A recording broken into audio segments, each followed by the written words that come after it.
Gamers, gamers, gamers.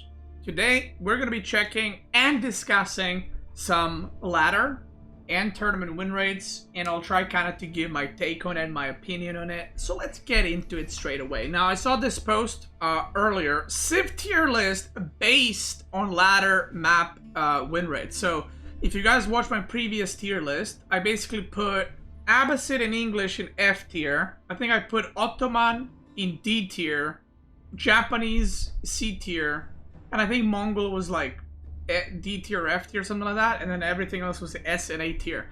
So there's a tier list that was made basically just based off of stats. So this is what it looks like. So I saw this and I kind of wanted to discuss it because it's funny. So let's go from the top. Rus S tier based on the win rate. Okay, Rus is one of the best civs. Makes sense. As in, I mean, makes sense. Not surprising. Let's go with that. Mongol having highest win rate is crazy. Together with Rus, that is wild. Ottoman, A tier. Ayubid, A tier. French, JD, OTD, Byzantine, Japanese, all A tier. In B tier, we have the most broken civilization, Jushi Legacy, English, Malian, and China. And then C tier, we have Deli, and D tier. Now, this is the real comedy. We have Abbasid and HRE next to each other. If you look at these win rates, this is where the win rates are from, I assume. Or actually, I don't know where these... let me actually check. Based on the current win rates in Diamond and above. No pro player was hurt in the making of this tier list. Thank you. So Diamond and above. Okay, so this and above. So this is where this is from, right? Now, if we look at overall win rates, we're going to discuss ladder win rates, and I'm going to show you guys the tournament win rates from the last big S tier tournament, which was like a month ago, but not much has really changed since. This is for every single league. OTD is the highest win rate, then Japanese, then Ayubid, then Byzantine, then Mongol, and French, yada yada, and so on and so on. Now, have in mind that most games are played in Gold and in Platinum League. It would make sense that if you, for example, go in Gold, that the win rates will be, well, actually, they're exactly the same as we just saw, and probably Platinum with maybe some minor differences, yeah, because most of the games are played in AOE4 in those leagues because there's the most players in those two leagues, right? I don't know how many exactly, but it's probably like 50% of the players, or even 60, are in Gold or Platinum. If we look, Diamond and above is like whatever, because I've talked about this plenty times before. I'll mention it quickly. The difference between a Diamond player and a Conqueror player, and then a difference between a Conqueror 1 and Conqueror 3. The difference between a Conqueror 3 and a Pro player is like months and months of practice apart. So if you look at Conqueror 4+, so for those that don't know, Conqueror 4+ is basically 1.7k and above. So there's not a lot of games, there's not a lot of samples, because we don't have like thousands of players that are 1.7k and above, so the sample size is very low, right? So if you look in here, now there's some interesting thing that I want to tell you that has affected win rates. Now, something interesting that happens every tournament that I noticed, whenever there is a tournament coming up, like an S tier tournament, the most broken 3 civs at the highest level will get a dip in win rates. Do you know why that is? It's a very interesting thing. So the strongest 3 civs, strongest I would say 2 to 4 civs, let's go with that. They get a dip, they just plummet in win rate. Do you guys know why that is? The reason for that is because the top players, top 16 players, stop playing those civs. Because they will be banned in the tournament. So people stop playing them on ladder.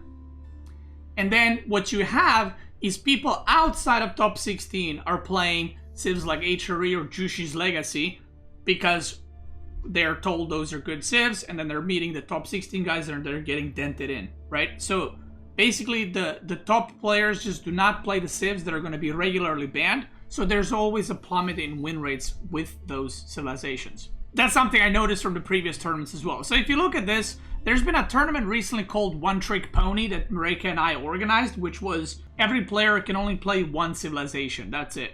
So I was playing Abbasid, Dan was playing Ottoman, for example, Louis was playing Ayubid, So some of the players were actually playing a lot on the ladder. So for example, if you look at Abbasid, the win rate is 48% with 99 games.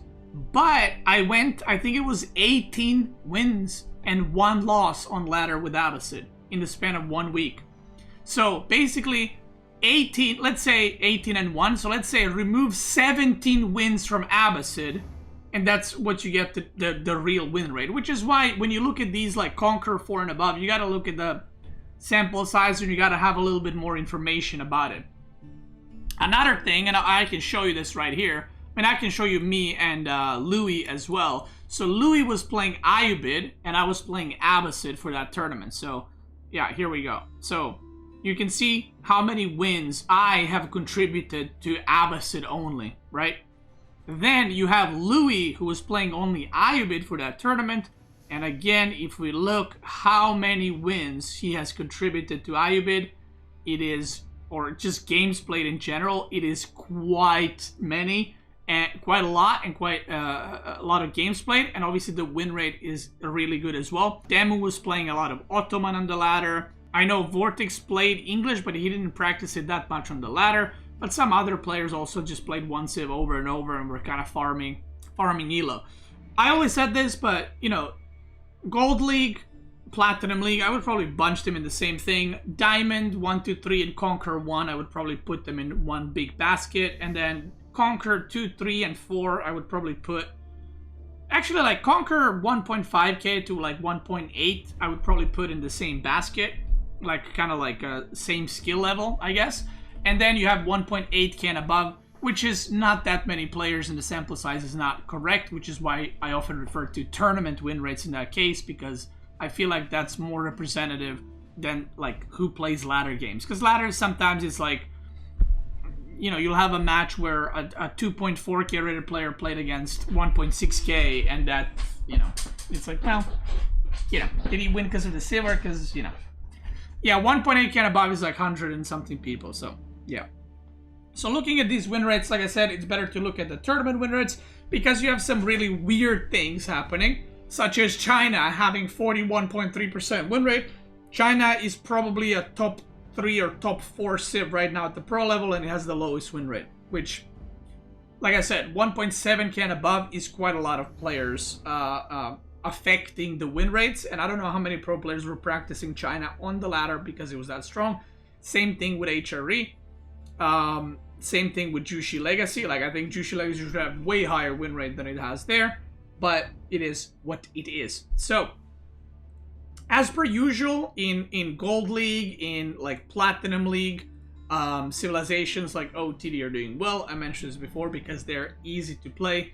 You know, there's not much to it, right? And I feel like more or less we've had same results in like Gold and Platinum over and over. And then at the bottom, you'll always have like China not doing well, or like English hasn't been doing well, or like more macro-oriented civs or more complicated civs will not do as well. So, yeah.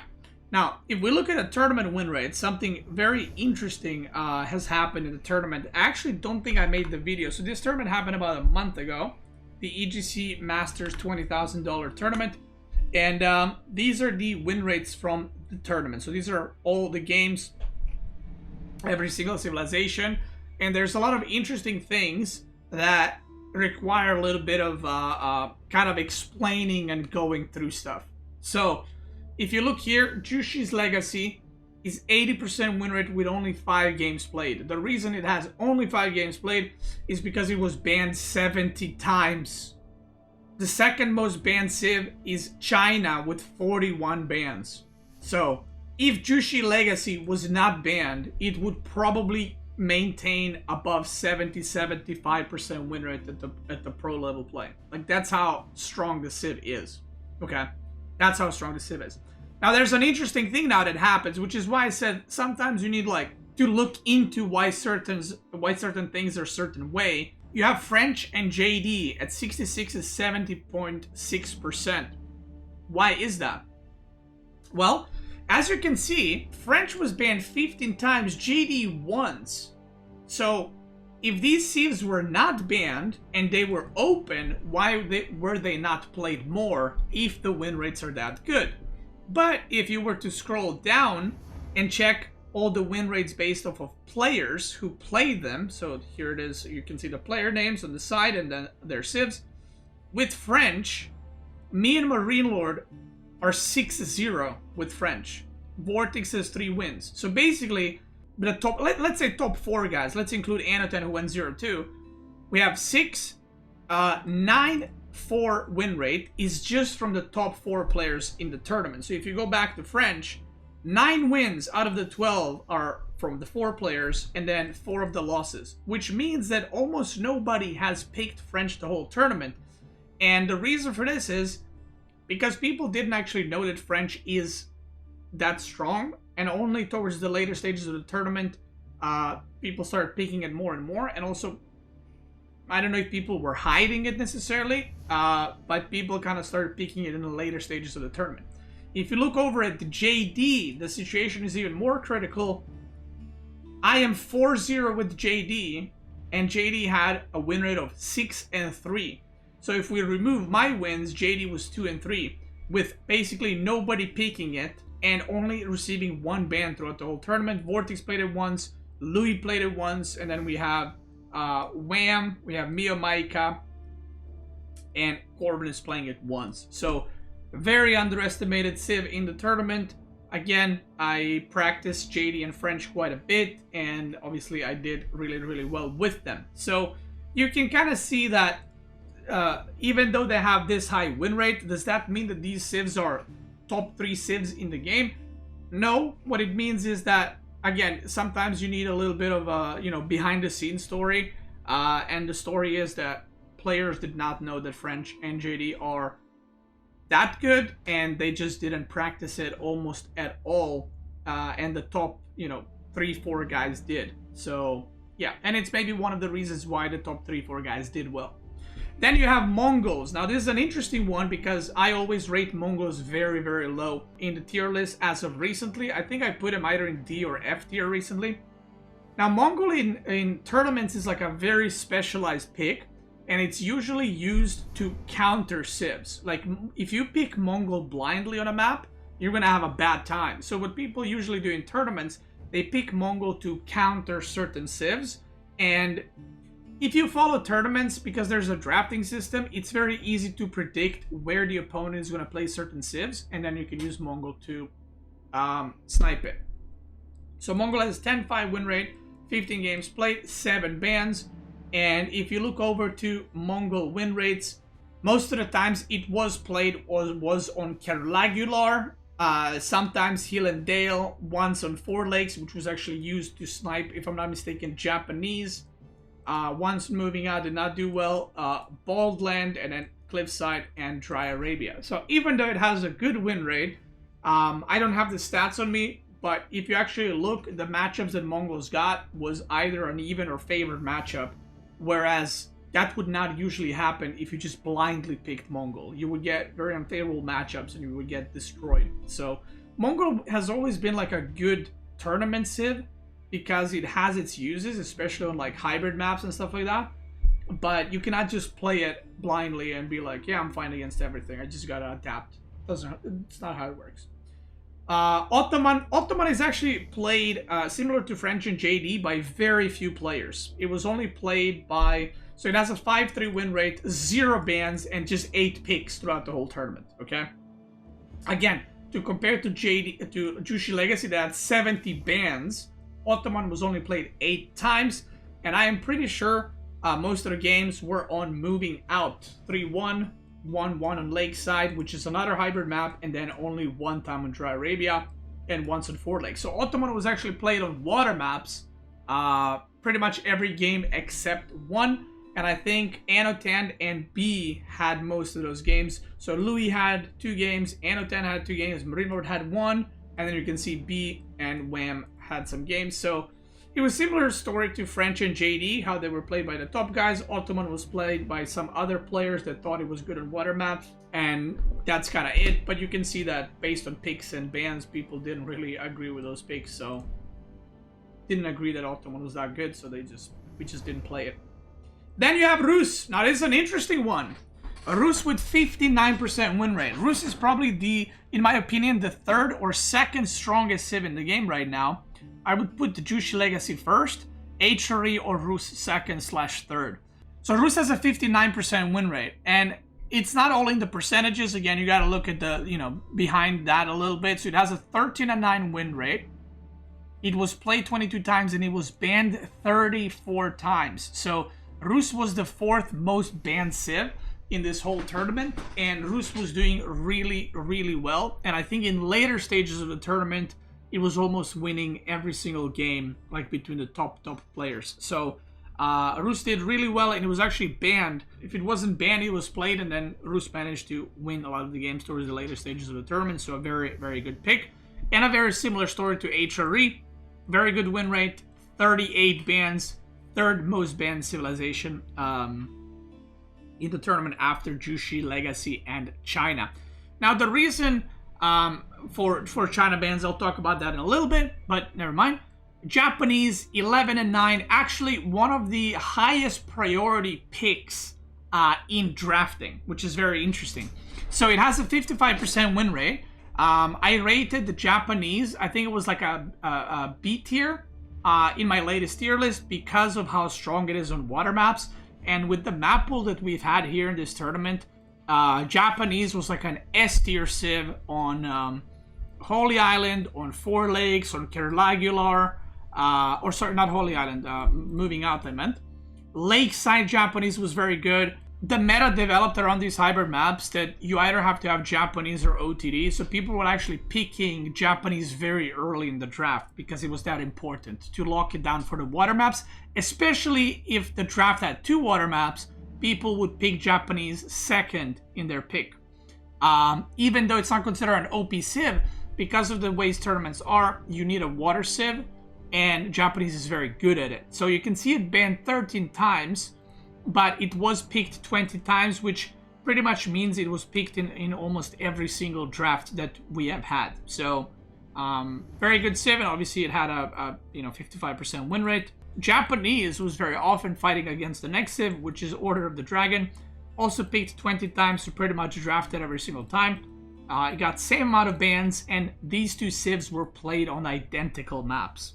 The reason this Japanese and OTD has bans in the first place is because sometimes players would pick Japanese and then they would ban OTD so that the opponent doesn't get Japanese or OTD on those hybrid maps, so they have a disadvantage. So this happened quite a bit in the tournament, and that's why you see bans for Japanese and OTD, not because of like Dry Arabia, but because of those maps. Now there's some very interesting things happening from here on out. Malian with 47% win rate. I personally, and a lot of other players that were at the, I would say, top 8 in the tournament, were kind of considering Malian a high priority pick, and was often picked second or third in the draft. And the reason for that is the pro scouting meta.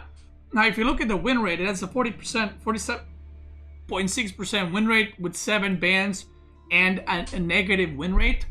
But the reason why Malian was picked is because it's very good on land maps, because of pro scouting and everything, and it has a lot of good matchups. Now, I actually managed to snipe Malian quite a bit with my French and JD that I practice quite a bit. So out of my 8 games, I think 4 or 5 were against Malian.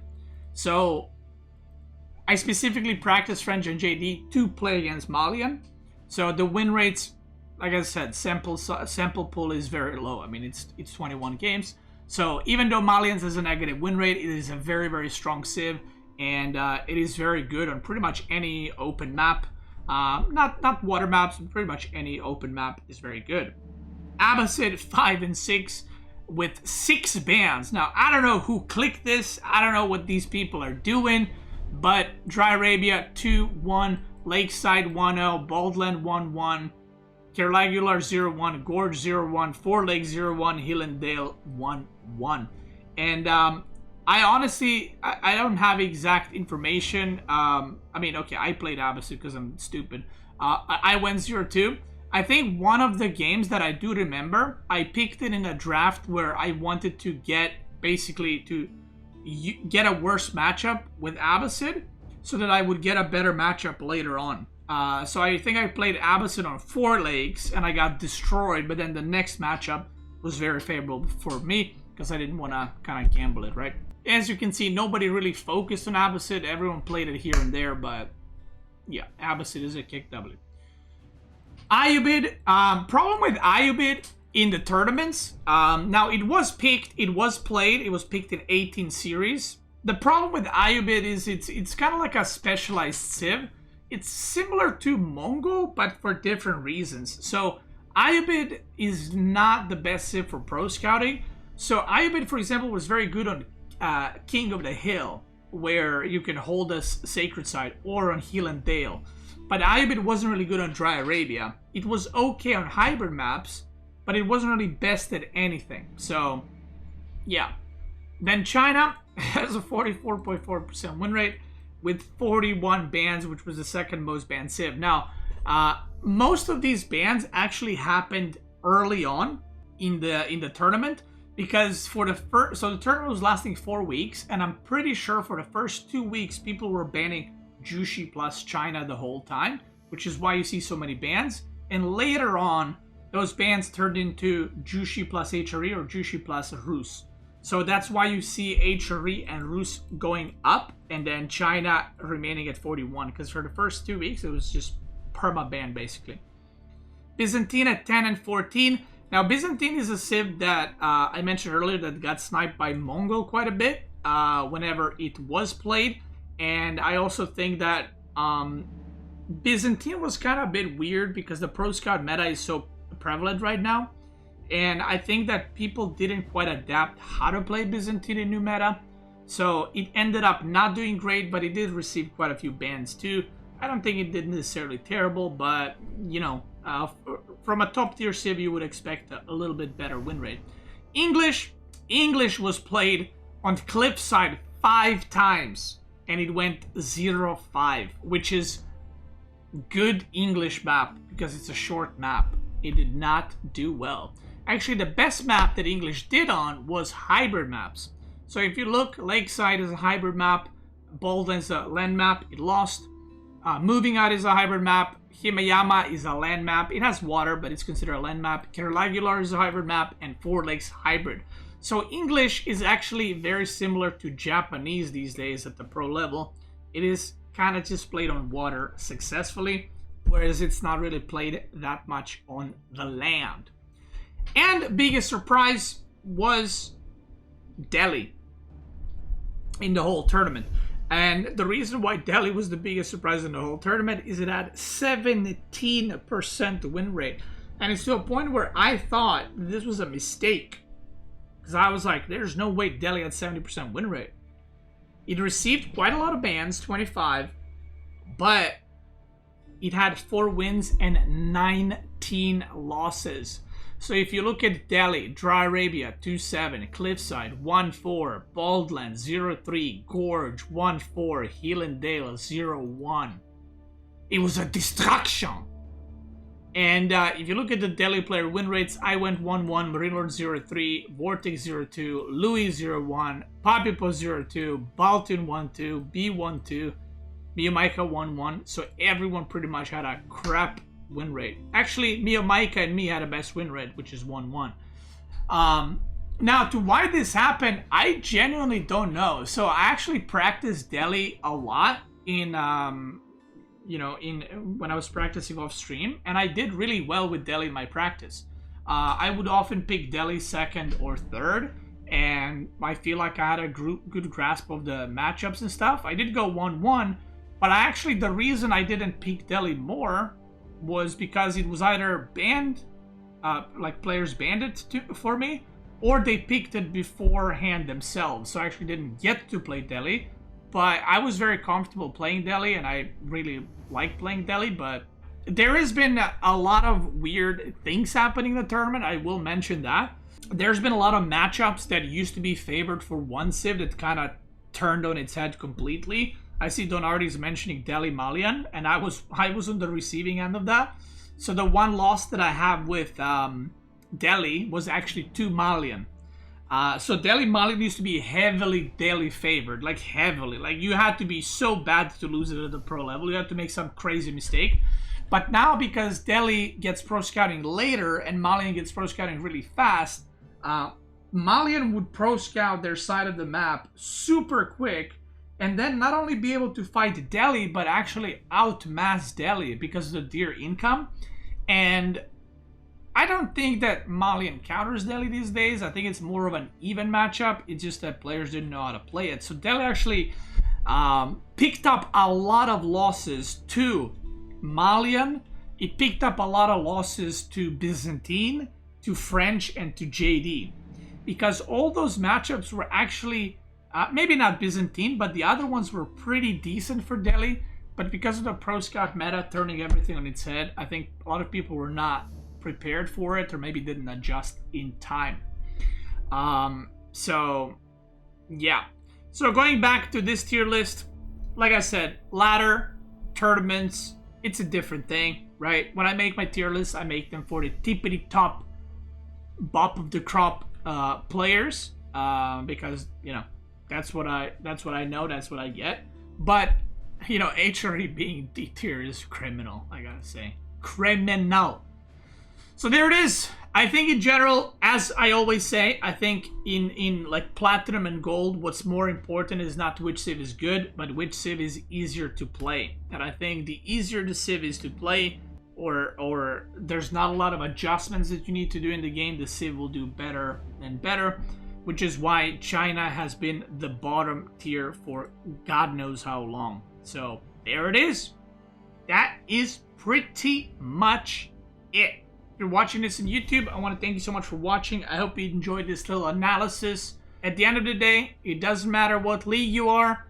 It doesn't matter what civ you play. As long as you're enjoying the civ that you're playing, that's what matters. Because there's always a solution. If you're a gold, plat, diamond, conquer 1, 2, 3, and you're struggling in a certain matchup, there's probably a way to figure it out. There's probably a bunch of builds you can do. You know, don't be tied to just one build, the meta build. Just do what suits you, you know?